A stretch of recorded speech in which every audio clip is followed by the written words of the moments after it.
Assalomu alaykum hammaga.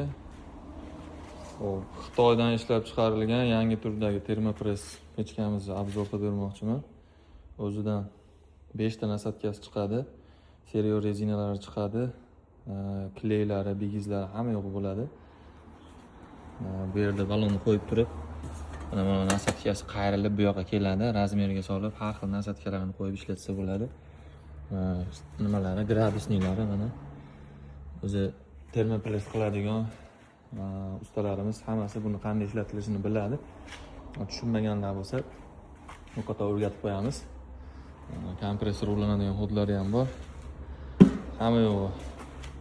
Xudo xolasa podushkalari chiroyli ishlangan. Kimga kerak bo'ladigan bo'lsa aloqaga chiqaverasizlar. Bular $600-700 sotilgan, $550 qilib qo'yganmiz. Keyin yana ham kelishtirib beramiz. Общий holati mana termopress. Lehkovoyga. Pastda nomerlarimizni qoldiramiz. Aloqaga chiqaverasizlar.